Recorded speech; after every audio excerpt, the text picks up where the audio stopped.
বিশ্বাস শব্দটা এমনই একটা শব্দ যেটা থেকে আপনি ফলবন্ত হতে পারেন, আর যেটা না করলে আপনি তলিয়ে যেতে পারেন। ঈশ্বরের সন্তানেরা সর্ষের দানা দেখেছেন তো? দেখতে সাইজ কতটুকু, যত সামান্য, কিন্তু তার যদি জমিতে ফেলে দেওয়া হয় তা থেকে গাছ হবে কিনা? গাছ হয়ে সেই গাছ কি ছোটই থাকে? বড় হয় তো। সেই সর্ষের গাছের উপরও পাখি এসে বসতে পারে।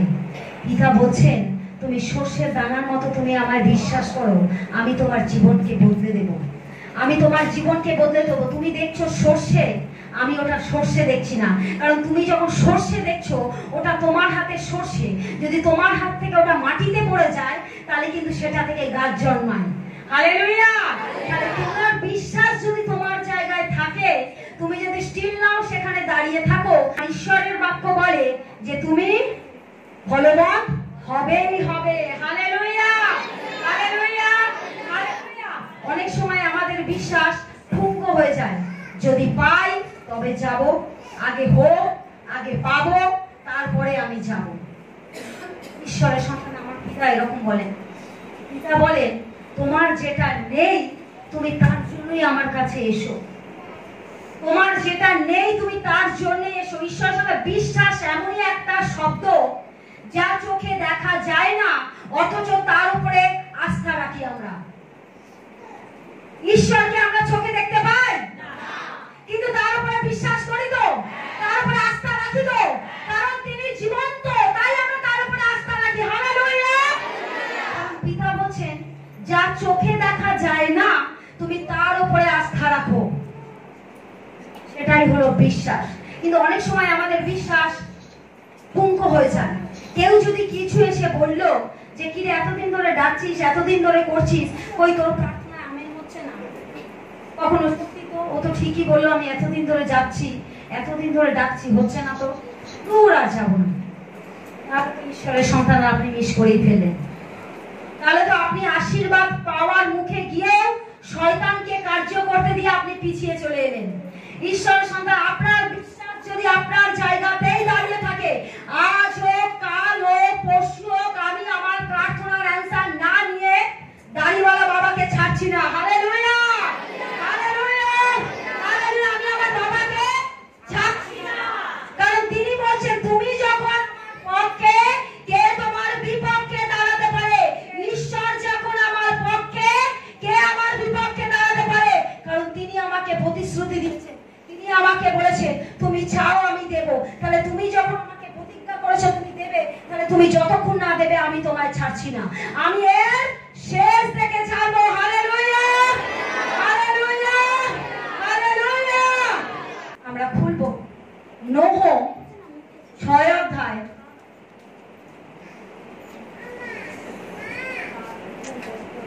যা চোখে দেখা যায় না তার উপরে আস্থা রাখাই হচ্ছে বিশ্বাস। আমি আমার পিতাকে দেখতে পাচ্ছি না, কিন্তু আমি যখন চাইছি আমার প্রার্থনায় আমেন হয়ে যাচ্ছে, এটাই বিশ্বাস। আমি যখন চাইছি আমার প্রার্থনা আমেন হয়ে গেছে, এটাই বিশ্বাস। আর যদি মনে করেন যে আমি চাইছি হচ্ছে না, হচ্ছে না, কোশ্চেন মার্ক রয়েছে, তাহলে সে প্রার্থনা কোনোদিনই আমেন হবে না। পিতা বলছেন, যখন তোমার দুঃখ তখনও তুমি আমার প্রশংসা করো, যখন তোমার পেন তখনও তুমি আমার প্রশংসা করো, যখন তোমার আনন্দ তখন তুমি আমার প্রশংসা করো। পিতা বলছেন, যখন তোমার আনন্দ, যখন তুমি সুখে আছো, স্বাচ্ছন্দ্যে আছো, প্রার্থনা করো। কিসের জন্য প্রার্থনা করতে বলছে? পিতা তো আমাকে সব দিয়েছে, ধন, ঐশ্বর্য, ব্যাংক ব্যালেন্স সব দিয়েছে, তারপরেও কেন বলছে তুমি প্রার্থনা করো? আছে তুমি পড়ে না যাও, পাছে তুমি পড়ে না যাও, তুমি প্রার্থনা করো।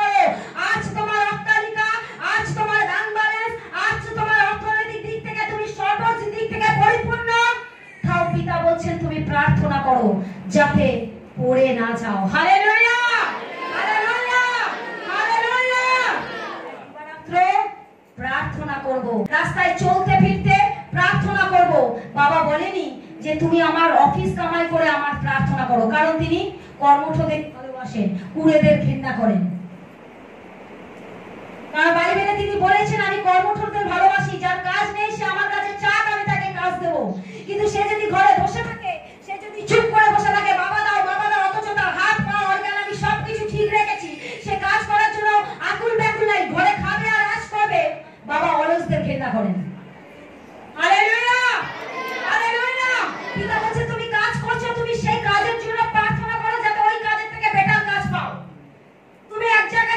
করছো সেই চাকরির জায়গা তুমি আরো বেটার চাকরি চাইছো, তুমি প্রার্থনা করো।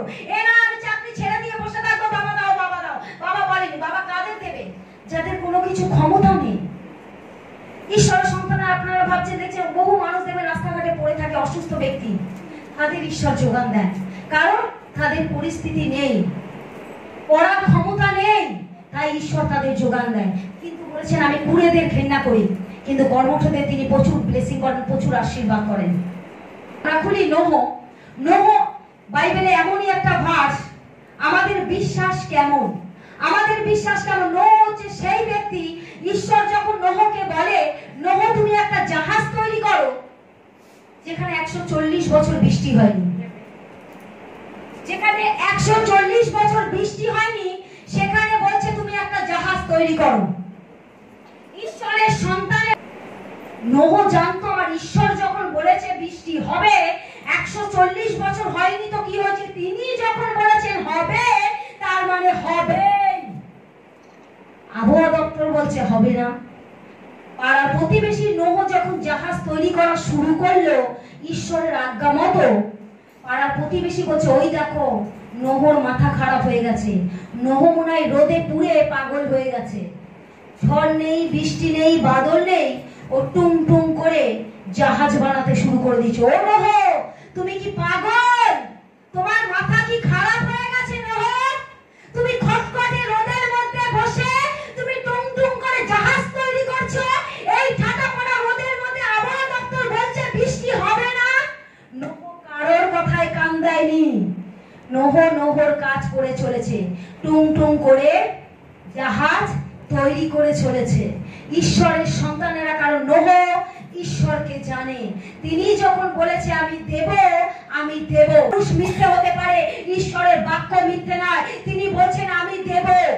সন্তানেরা নোহ ঈশ্বরকে বিশ্বাস করেছিল বলে নোহ জাহাজের কথা, ঈশ্বর যখন জাহাজটাকে বানাতে বলল, নোহ ঈশ্বরের কথা শুনে যখন জাহাজ কমপ্লিট করলো, নোহ তখন কি করলো? তার পরিবারকে নিয়ে, পশুদেরকে নিয়ে জাহাজে উঠে গেল। উঠে যাওয়ার পর নোহ তো মানুষ, কারণ নোহ জানতো যে কেউ যদি এসে নোহ যখন জলপ্লাবন হবে, নোহকে যদি বলে এসে নোহ দরজা খোলো আমরাও বাঁচতে চাই, নোহ মানুষ খুলে দিতে পারে। কিন্তু ঈশ্বর জানেন তিনি প্রেমময়ী, তিনি কি করলেন? তিনি বাইরে থেকে দরজা লক করে দিলেন, কারণ যে তাকে গ্রহণ করে না ঈশ্বর তাকে স্থান দেয় না। নোহ তুমি আমাকে ডেকেছো, তুমি আমাকে বিশ্বাস করেছো, তাই তুমি তোমার ফ্যামিলি পরিবার প্রত্যেকে বাঁচবে। যখন তারা জাহাজে উঠে যায়, ঈশ্বর যখন জাহাজ লক করে দেয়, এত জলে প্লাবন হয় সে এরিয়া ভেসে যায়, এত ভেসে যায়, গাছপালা, বাড়ি ঘর, পশু পাখি সব ভেসে চলে যায় জলপ্লাবনে। ঈশ্বরের সন্তানেরা, আমাদের বিশ্বাস কি নোহের মতো? যখন আমাদের জীবনে একটু সংকট আসে, যখন আমাদের জীবনে সমস্যা আসে, যখন আমাদের জীবনে রোগ ব্যাধি আসে, যখন আমাদের জীবনে কষ্ট আসে, আমরা কি সেই জায়গাটা ধরে রাখতে পারি? সে বিশ্বাসের জায়গাটা নোহের মতো। কারণ নোহকে যখন বলেছে ঈশ্বর দেবে, নোহ কিন্তু বাইবেল ভার্স ঈশ্বরকে বিশ্বাস করেছিল। আর আমাদের বিশ্বাস বাবা বারবার বলছে আমি তোমাকে দেব, আমি তোমাকে দেব, কোথায় যেন আমাদের বিশ্বাস হারিয়ে যায়। ঈশ্বরের সন্তানেরা, যদি আমি আর আপনি নোহের উপরের মতো বিশ্বাস করতে পারি, তাহলে ঈশ্বর বলছেন তুমি যা চাইছো তুমি পাবেই পাবে, আজ হোক কাল হোক আমি তোমাকে দেব, আমি তোমাকে নিরাশ করব না, আমি তোমাকে দূর করব না, আমি তোমার পেন রাখবো না, আমি তোমার কষ্ট রাখবো না, আমি তোমার যন্ত্রণা রাখবো না, কারণ আমি তোমাকে ডেকেছি, তার জন্য তোমার জন্য আমি উত্তম পরিকল্পনা করে রেখেছি। Hallelujah, hallelujah, hallelujah. ঈশ্বরের সন্তানেরা, আমার বাবা যখন বলেছে দেবে, তখন দেবে। আমরা খুলবো ইয়োবের পুস্তকে। ইয়োব ছিলেন একজন উজ দেশের ধনবান ব্যক্তি। তার ৭,০০০ মেষ ছিল, ৩,০০০ উট ছিল, ৫০০ গাধী ছিল। ঈশ্বরের সন্তানেরা ৭,০০০ মেষ, ৩,০০০ উট, ৫০০ বলদ, ৫০০ গাধী, ৭খানা ছেলে, ৩টে মেয়ে, প্রচুর দাসদাসী,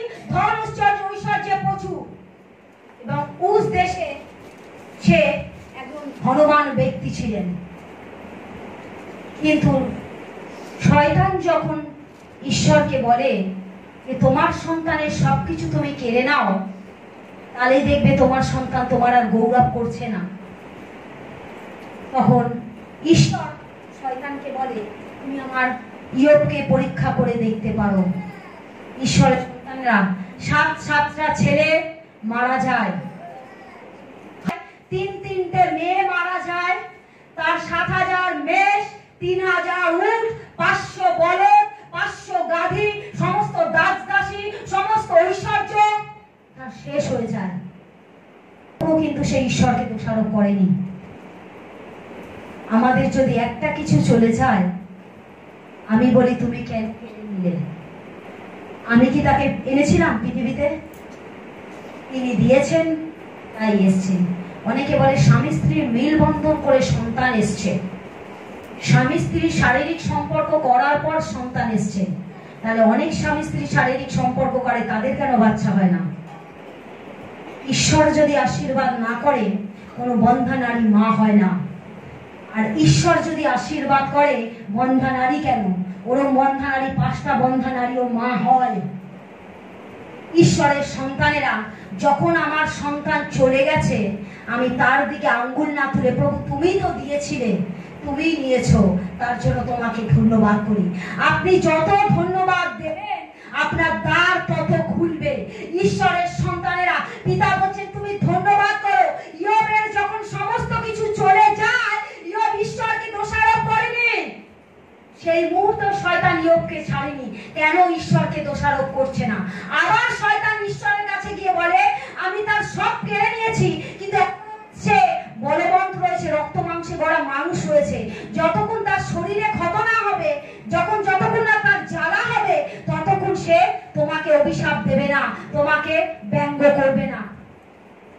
তখন ঈশ্বর বলছেন ঠিক আছে, তুমি আমার ইয়োবকে সেটাও করো, কিন্তু তুমি তার প্রাণ নিতে পারবে না। শয়তান তার শরীরে এমন বড় বড় ঘা দিল, যার জ্বালা যন্ত্রণাতে ইয়োব ছটফট করছিল। এত জ্বালা ঈশ্বরের সন্তানরা যদি আমাদের কোথাও কেটে যায়, ঘা হয়, তার মধ্যে যদি লঙ্কার গুঁড়ো দেওয়া হয় কেমন চলবে? তার থেকেও বিষাক্ত ঘা ইয়োবের গায়ে দিয়েছিল। ইয়োব জ্বালা যন্ত্রণাতে ছায়ের মধ্যে গড়াগড়ি খেয়েছে, ছটফট করেছে, তবু ঈশ্বরকে দোষারোপ করেনি। সেই মুহূর্তে নিজের জামা পোশাক ছিঁড়ে ঈশ্বরের আরাধনা করেছে, বলেছে প্রভু আমি তোমার গৌরব করি, তুমি তো দিয়েছিলে, এগুলো আমার কিছুই ছিল না, তুমি দিয়েছো, তাই তুমি নিয়েছো, তার জন্য তোমাকে ধন্যবাদ করি। যত ধন্যবাদ করবেন আপনার জীবন বদলে যাবে। যত ধন্যবাদ করবেন ঈশ্বর সিংহাসনে বসে থাকতে পারবে না। যত ধন্যবাদ করবেন আপনার দ্বার খুলে যাবে। ঈশ্বরের সন্তানেরা আজকে ইয়োব ধন্যবাদ করেছিল, সে ঈশ্বরকে দোষারোপ করেনি। ঈশ্বর তাকে যা গেছে তার ডবল মাল্টিপ্লাই করেছে।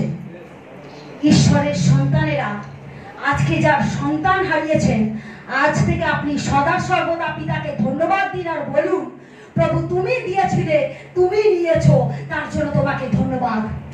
তোমাকে ধন্যবাদ প্রভু। সন্তান আমি পৃথিবীতে আনিনি, তুমি দিয়েছিলে তাই এসেছে, তাই তুমি নিয়েছো, তার জন্য তোমাকে ধন্যবাদ। আর যারা বন্ধা আছেন তারা বলুন প্রভু তুমি আমাকে সৃষ্টি করেছিলে, এই বন্ধাত্ব আমার দায়ী নয়, তোমার দায়ী। এই বন্ধাত্ব তুমি ঘোচাবে, এখানে মাতৃত্বের স্বাদ তুমি দেবে, কারণ তুমি বলেছো যে বন্ধা সে মা হবে। Hallelujah, hallelujah, hallelujah. ঈশ্বরের সন্তানরা তোমার কথা ভাবো, তুমি হান্নার কথা ভাবো, তুমি রিবিকার কথা ভাবো, তুমি সারার কথা ভাবো। তারাও তো নিঃসন্তান ছিল, কিন্তু আমি তাদেরকেও সন্তান দিয়েছি। তারা একটা চেয়েছে, আমি তাদের ডবল দিয়েছি। ঈশ্বরের সন্তানেরা পিতা ডবল দেওয়ার ঈশ্বর। আমি যদি চাই 1, তিনি দেয় 2। Hallelujah, hallelujah, hallelujah. কারণ তিনি প্রেমময়ী। আমাদের বিশ্বাস ইয়োবের মতো হওয়া দরকার, আমাদের বিশ্বাস নোহর মতো হওয়া দরকার, আমাদের বিশ্বাস মসির মতো হওয়া দরকার, আমাদের বিশ্বাস সেই ব্যক্তি সেই নারীর মতো হওয়া দরকার যার 12 বছরের রোগ। ঈশ্বরের সন্তানেরা সে 12 বছর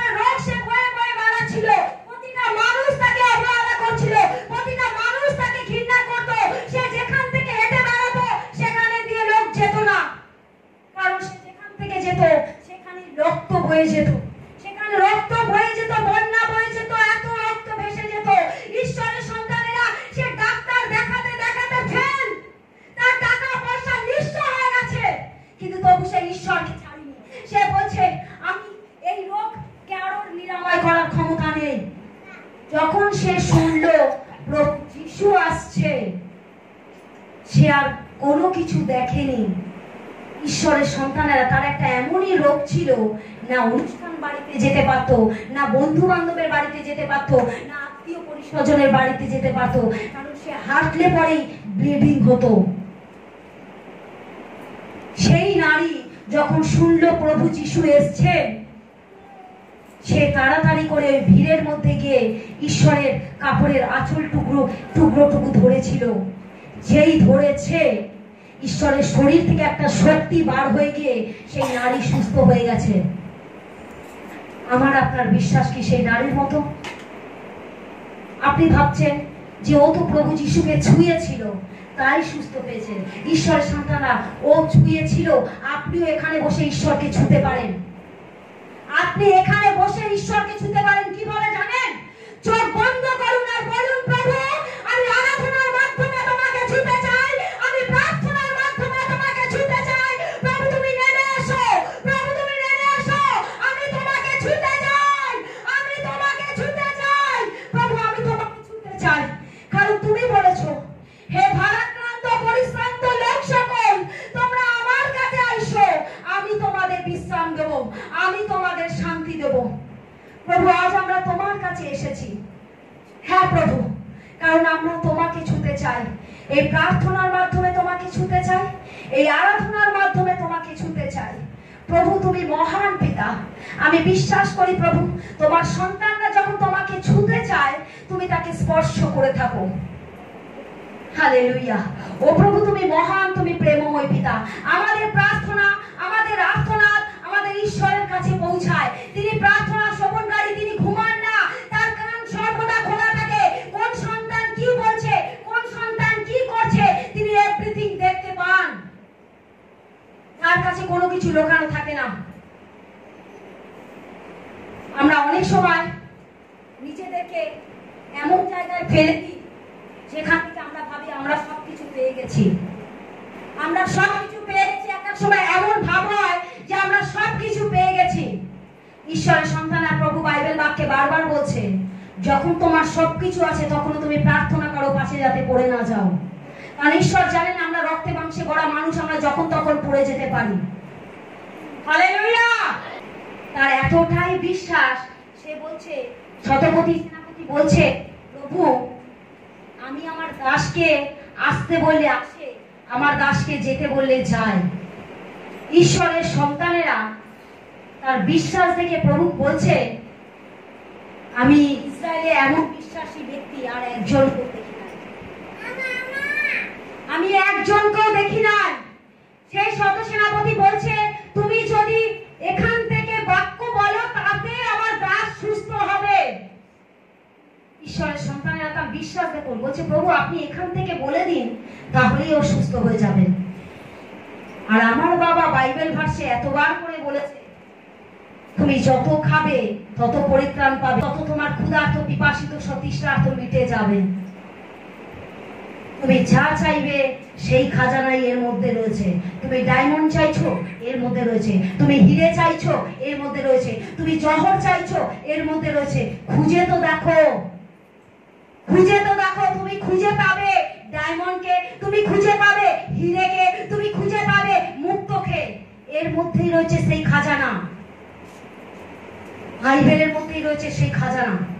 আপনি যত পড়বেন তত উপরে উঠবেন। Hallelujah, hallelujah, hallelujah. আমাদের বিশ্বাস কেমন জানেন? যদি কোনো এক শালিক চলে যায়, এক শালিক যদি ঘুম থেকে উঠেই দেখি আজকে দিনটা আমার গেল, প্রভুতে আসার পরও প্রভুর কাছে এসে শুনছি সব বাক্য, তারপরের দিন সকালবেলা গিয়ে যদি দেখেছি ঘুম থেকে উঠে জানলা খুলে এক শালিক দেখলাম, আজকে কার সাথে দাঙ্গা বাঁধবে, আজকে আমার দিনটাই গেল। রাস্তায় বেরোলাম, যদি কালো বিড়াল পথ কেটে দিয়েছে একবার, 7 হাত দূরে আমি দাঁড়িয়ে থাকবো, ওইখান থেকে একজন পার হবে, তারপরে আমি যাব। তার আগে ওর বিপদটা আসুক, আমি দাঁড়িয়ে থাকি, একজন পার হবে, তারপরে আমি যাব, কারণ ওর বিপদটা কেটে দিল, তারপরে আমি যাব। যদি ডান চোখ লাফিয়েছে, এই ডান চোখ যদি লাফিয়েছে, নিশ্চয়ই আমার কোনো বিপদ আছে। এত লাফাচ্ছে কেন? বা পায়ে ধুলো, ডান পায়ে ধুলো, কোন পায়ে ধুলো দেবো আমরা বুঝে পাই না। ঈশ্বরের সন্তানেরা, এগুলো হচ্ছে আমাদের আজগুবি। এই চোখ কার সৃষ্টি? তার সৃষ্টি। ওই পাখির তেজ তৈরি করেছে ঈশ্বর, তৈরি করেছে। কালো বিড়ালটা কে তৈরি করেছে? ঈশ্বর তৈরি করেছে। ঈশ্বরের সন্তান, আপনি তাকে ভয় পাচ্ছেন, ঈশ্বরকে ছোট করে দিচ্ছেন। যে তার সৃষ্টিকর্তা, যিনি রচনাকৃত, আজকে যদি বিড়ালটাকে সে যদি না সৃষ্টি করতো, বিড়ালটা হতো? আজকে যদি ওই পাখিটাকে না আনতো, সেই শালিক পাখি সে আসতো? আজকে তার সৃষ্টি। তাহলে আপনি যদি বলেন ডান চোখ লাফাচ্ছে, আপনার বিপদ, তাহলে যার অন্ধ, যে দেখতে পায় না, তার তো কোনো চোখই লাফায় না, তাহলে সে কি? যে অন্ধ, যে চোখে দেখতে পায় না, ঈশ্বরের সন্তানেরা, এগুলো আমাদের বিভ্রান্তি করে, আমাদের বিশ্বাস অনেক সময় ঠুনকো হয়ে যায়। আপনার যখন ডান চোখ লাফা, কালো বিড়াল চলে যায়, এক শালিক দেখেন, আপনি বলবেন আমি আমার সৃষ্টিকর্তা রচয়িতার সন্তান, আমি তার সন্তান। এক শালিক দেখি, দু শালিক দেখি, কালো বিড়াল চলে যাক, ডান চোখ লাফা, এভরিথিং হোক, আই ডোন্ট কেয়ার। কারণ আমি জানি আমার সৃষ্টিকর্তাকে। তিনি যদি আমায় রাখে, আমার মারকে। তিনি যদি আমায় ধরে রাখে, আমায় ধরতে পারে কে? ঈশ্বরের সন্তানেরা। তাই ডান চোখ লাফানো, বাম চোখ লাফানো ওইসব নয়। আজকে থেকে বলুন, ওইসব আমি মানবো না।